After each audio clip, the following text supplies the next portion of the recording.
नमस्कार, मैं हूं संदीप चौधरी। आज सीधा सवाल में हम बात करेंगे 2024 के लोकसभा चुनाव की। चुनाव जारी है, 2 चरण का मतदान मुकम्मल हो चुका है।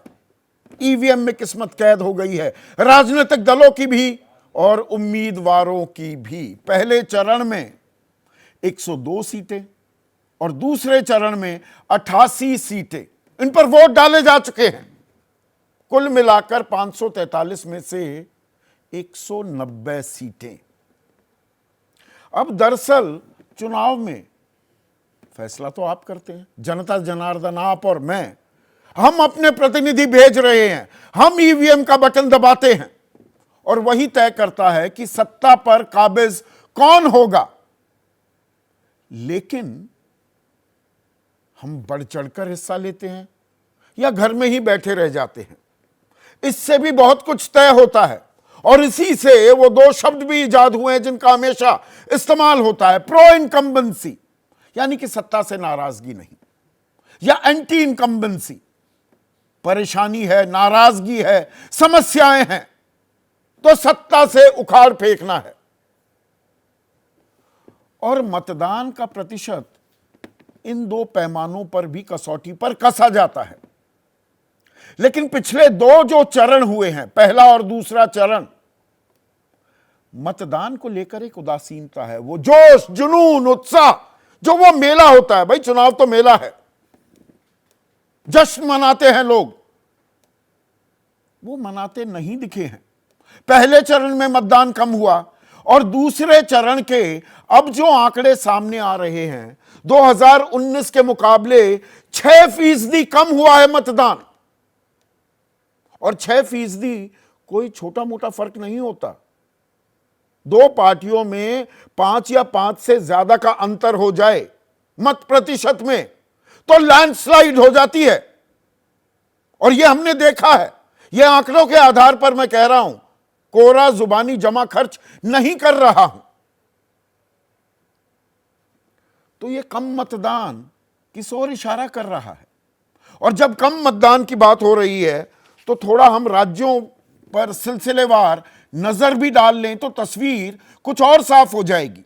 उत्तर प्रदेश, भाई दिल्ली की गद्दी का रास्ता लखनऊ से होकर गुजरता है, सबसे ज्यादा सीटें भी हैं उत्तर प्रदेश में। पहले चरण में भी 8, दूसरे चरण में भी 8 सीटों पर मतदान हुआ और 7% की गिरावट आई है 2019 के मुकाबले, 7%।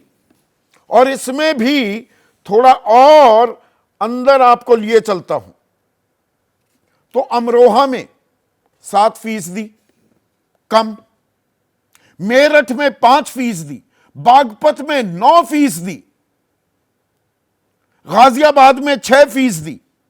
वो था भी वैसे 56% पिछली बार, कोई ऐसा बड़ा आंकड़ा नहीं था, वो 50 पर आकर टिक गया। गौतम बुद्ध नगर 8% की गिरावट, 61 से 53 पर आ गया। बुलंदशहर 7%, अलीगढ़ 5% और मथुरा, ड्रीम गर्ल वहां से खड़ी है, हेमा मालिनी, वोटर बाहर नहीं निकले, 8% की गिरावट होती दिख रही है। बिहार में 5 सीटों पर मतदान हुआ, 5% की ही गिरावट वोट प्रतिशत में। मध्य प्रदेश 9%, यह छोटा मोटा आंकड़ा नहीं है। 68% से गिरकर मतदान का प्रतिशत रहा 59%। केरल में 20 की 20 सीटों पर मतदान हुआ, यहां पर राहुल गांधी मैदान में ताल ठोक रहे थे वायनाड से, 7% की गिरावट। पश्चिम बंगाल में चलिए 3 सीटों पर ही मतदान हुआ, लेकिन राजस्थान की 13 सीटों पर मतदान हुआ, 25 की 25 पर अब मतदान हो चुका है, वहां पर भी 4% की गिरावट। अब ये आंकड़े क्या कह रहे हैं, गिरावट की वजह क्या है, इसको थोड़ा समझने की जरूरत है। एक तरफ बीजेपी ने चुनाव से पहले ताल ठोकी, अब की बार 400 पार, तो 400 पार के लिए तो लोगों को कतारों में खड़ा हो जाना चाहिए। एक बार इस देश के आजाद इतिहास में जितने चुनाव हुए हैं, एक ही बार कोई 400 का आंकड़ा पार कर पाया, वो थे राजीव गांधी। और वो संदर्भ हमें समझना पड़ेगा। 84-85 के जो चुनाव थे वो कब हुए? इंदिरा गांधी की हत्या कर दी गई थी, एक सहानुभूति की लहर थी, तो 415 का आंकड़ा पकड़ लिया था राजीव गांधी ने। इस बार 400 पार, तो मतदान तो बढ़ना चाहिए था। इसमें अब दो चीजें सामने हो सकती हैं, कारण दो हो सकते हैं।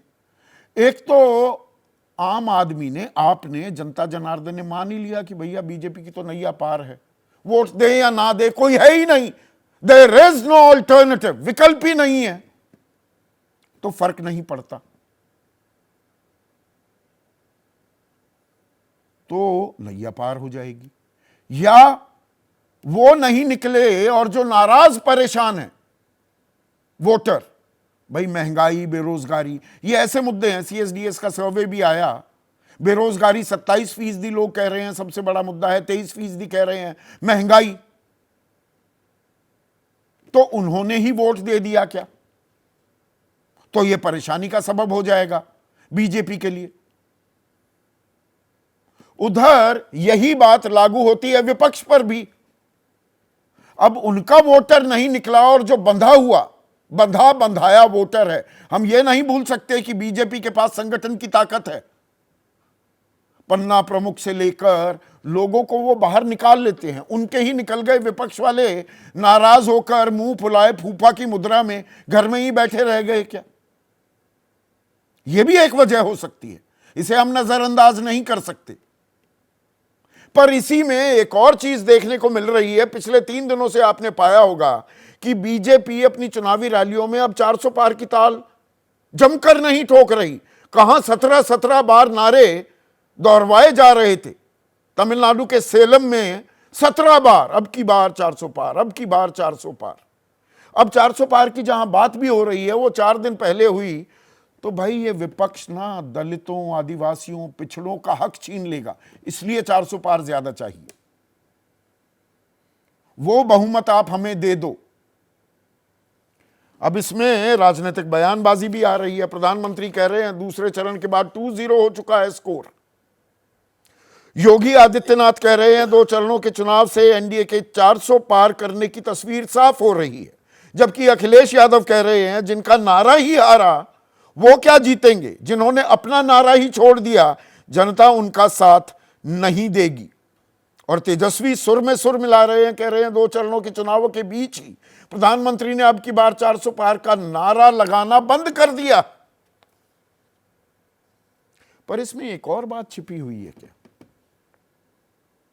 ये जो उदासीनता है वोटर की, उसके पीछे क्या वजह यह है कि कोई मुद्दा जम नहीं पा रहा है? मुद्दा विहीन है क्या ये चुनाव?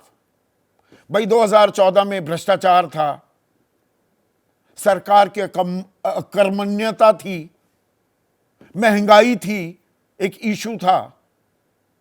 2019 में राष्ट्रवाद का पुट आ गया, जन कल्याणकारी नीतियां थी। इस बार मुद्दे लगातार बदल रहे हैं। बीजेपी ने पहले चरण से पहले भ्रष्टाचार को बड़ा मुद्दा बनाया, विपक्ष ने कि ये तो संविधान बदल देंगे, वहां पर चोट मारी। उसके बाद ईवीएम का भी खेल हुआ। फिर आ गया विरासत टैक्स, हिंदू मुसलमान हुआ, उससे पहले जमकर हिंदू मुसलमान हुआ। मंगलसूत्र बेच देंगे, घुसपैठियों को दे देंगे, आपका सोना दे दिया जाएगा, चांदी दे दिया जाएगा। ऐसा कुछ है नहीं कांग्रेस के मैनिफेस्टो में। उस पर द्वंद्व चला। पर उसी बीच विरासत टैक्स, इनहेरिटेंस टैक्स की बात कर दी सैम पिट्रोडा ने, तो बीजेपी ने उसे लपक लिया। तो रोज बरोज ये मुद्दे भी बदल रहे हैं। एक मुद्दा पकड़ में नहीं आ रहा है क्या वोटर के भी? तो वो अपना मन नहीं बना रहा है, असमंजस में है। पर उससे भी बड़ी वजह क्या, ये इतना लंबा जो चुनाव हुआ है, इतना लंबा चुनाव कभी नहीं हुआ पिछले कुछ दशकों में। मैं 50 के दशक की बात नहीं कर रहा हूं। 2014 में आखिरी चरण 12 मई को था। 2019 में आखिरी चरण 19 मई को था। इस बार 11 जून को है। 44 दिन यह चुनाव चल रहा है, चलने वाला है। हाँ, 1 जून, मैंने कुछ गलत कह दिया। हाँ, 1 जून को 7वां चरण होगा। अब इसमें भी एक और बात सामने आ रही है। पहला चरण और दूसरा चरण शुक्रवार को चुनाव हुआ, जुम्मे का दिन, लॉन्ग वीकेंड। मेरे कुछ सहयोगियों ने, रिपोर्टर्स ने मुझे बताया कि मेरठ टोल पर 1 लाख से ज्यादा गाड़ियां थर्सडे फ्राइडे को निकली। देहरादून, मसूरी घूमने के लिए निकल पड़े लोग, वोट डालना भूल गए। और अब 26 अप्रैल के बाद अगला चुनाव है, अगला चरण है 7 मई को। तो यह उदासीनता की वजह यह भी है क्या? और जुम्मा यानी कि शुक्रवार, इसमें विपक्ष यह भी आरोप लगा रहा है कि इस दिन मुसलमानों की तादाद जो बढ़ चढ़कर वोट देते हैं, उनको नमाज पढ़नी होती है, वो 3 बजे के बाद निकल रहे हैं, वहां पर प्रशासन और सख्त हो जाता है, जानबूझकर उनका मत प्रतिशत गिराया जा रहा है क्या? कोशिश की जा रही है, राजनीतिक आरोप है। पर सच्चाई कितनी है और चुनाव क्या कह रहा है, इसी पर आज हम चर्चा करने वाले हैं। ऐसे में आज का सीधा सवाल, फिर कम मतदान, ये दूसरे चरण की बात कर रहा हूं, किसका नफा किसका नुकसान, और वोटर उदासीन या चुनाव मुद्दा विहीन। जैसे ही घड़ी का काटा दोपहर 2:30 पे आए, बबीता जी का दिल सास बहू साजिश के लिए मचल जाए। और ये है इनकी बहू, पूरे दिन ऑफिस की टेंशन हो जाए गॉन जब ये करें अपना फेवरेट शो फ्री टाइम पे ऑन। इनकी तरह आप भी देखिए अपना फेवरेट शो अपने टाइम पर और डाउनलोड कीजिए एबीपी लाइव ऐप अपने स्मार्ट टीवी पर।